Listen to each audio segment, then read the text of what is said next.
Welcome to SoundShelf Audio, where books speak and ideas come alive. Today, we're exploring one of the world's most eye-opening books about money and mindset, Rich Dad, Poor Dad by Robert T. Kiyosaki. When I first read Rich Dad Poor Dad, I was thinking, yeah, this is not just a book about money. It's almost like a mirror for how we think about our lives, no? Two fathers, two mindsets, and the whole world of difference between them. Array, exactly. See, Robert Kiyosaki, he grew up in Hawaii. But the story could be anywhere, even in India. One father, his real dad, was the classic educated, hardworking type.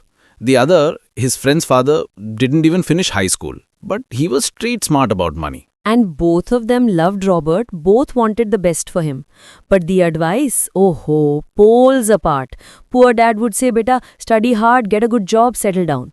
Rich dad, on the other hand, would say, study hard so you can own the company one day. That's when Robert realized education alone is not enough. Financial education, that's the real game changer. This is so relatable. In our families also, we hear the same thing. Get good marks, get a job, save money. But nobody tells us how to make money work for us. Exactly. And that's where the first big lesson comes in. The rich don't work for money. When Robert was just 9, he asked his rich dad, how do I become rich? Rich dad didn't just give him money. He gave him a job in his shop, paying him peanuts, just a few cents an hour. And after a few weeks, Robert was so frustrated he wanted to quit. But rich dad told him, the poor and middle class work for money. The rich make money work for them. Most people, they get stuck in the cycle. Work, earn, spend, repeat. But the rich, they learn how money moves and then they make it move for them. That's the real twist, na. Don't chase money. Learn how to control it. Make it your servant, not your master. And then comes the next lesson, financial literacy. Rich dad told Robert, it's not how much you make, it's how much you keep.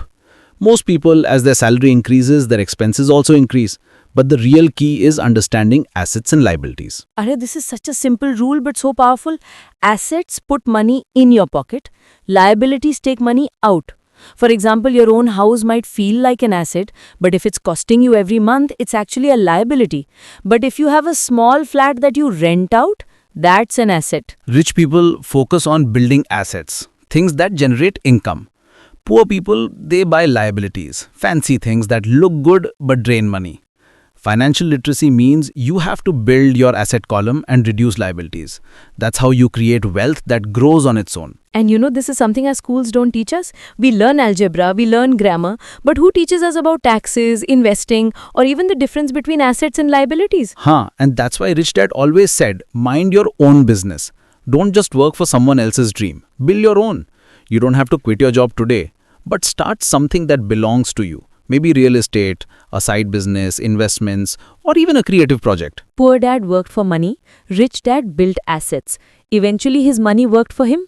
While others are minding their boss's business, the rich are minding their own. And then the power of corporations. This is something most people don't even think about. You're listening to SoundShelf Audio, your cozy corner for book summaries and audiobooks that inspire, teach, and motivate. When taxes were first introduced, they targeted only the rich. But over time, the middle class ended up paying the most. Why? Because the rich use corporations as shields. Employees earn, pay taxes, then spend what's left. Corporations earn, spend on business expenses, and then pay taxes on what's left. It's all legal. The rich just learn the system and use it wisely. Instead of complaining, they study the game of money and play it smart. It's not about breaking rules, it's about understanding them. And then comes one of my favorite lessons. The rich invent money. Opportunities don't disappear. They just go unnoticed by those who aren't looking. Rich dad said money isn't real. It's what you learn to see. Pakadne ka. People who are financially educated, they can create opportunities. Buying undervalued property, investing in ideas, or building something when others are afraid. It's not luck, yaar. It's preparation meeting opportunity. The more you learn, the more luck seems to find you. And then another big point. Work to learn, not to earn. Poor dad believed in working for money. Rich dad believed in working for knowledge. He told Robert, don't work for money. Work to learn skills, especially in sales, marketing, investing, and leadership.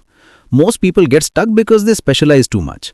They're good at one job but don't understand how business or money works. To become rich, you need to know a little about many things: communication, management, risk, people. Every new skill adds power to your financial future. And then, fear and failure. Even people who understand money, they never act because of fear. Fear of losing, fear of looking foolish, fear of risk. But Rich Dad said, winners are not afraid of losing, but losers are. Failure is part of success. Every mistake is a lesson. Every setback is a teacher. The real failure is never trying. Once you overcome fear and start learning from your mistakes, money becomes your servant. And the path to financial freedom, it doesn't come from a high salary. It comes when your passive income, money that flows in without your daily work, becomes greater than your expenses. That can come from rental income, dividends, royalties, or a business that runs itself. When that happens, you're free. Free to live, explore, and spend your time to what truly matters. And this is the difference between real education and school education. Kiyosaki believes our school system teaches us how to work for money, not how to make money work for us. We are told to get a job, not to create one. Rich Dad taught Robert that real education means learning to manage risk, read opportunities, and think differently. It's not about memorizing facts, it's about understanding how to think about money. And then overcoming doubt and laziness, two silent killers of games. Doubt says, what if I fail? Laziness says, maybe later. Rich Dad said to replace both with curiosity. Instead of saying, I can't afford it, ask, how can I afford it? This simple change opens the mind and pushes you to find creative solutions. That's how rich people think, not in limits but in possibilities. And finally, the Rich Dad mindset. Rich Dad's teachings aren't about money, they're about mindset. It's not about having a big salary. It's about having freedom. The freedom to choose, to live, and to spend your time how you want. He believed true wealth is built from the inside out through courage, curiosity, and constant learning. The most powerful asset you have is your mind. Train it well, and it can create enormous wealth. So, let's recap the golden rules from Rich Dad. The rich don't work for money. Buy assets, not liabilities. Mind your own business. Understand taxes and use them smartly. Work to learn, not to earn. Don't fear failure. Keep your mind open and always keep learning. If you follow these, money will stop being your worry. It will become your tool. Rich Dad, Poor Dad isn't about greed. It's about freedom.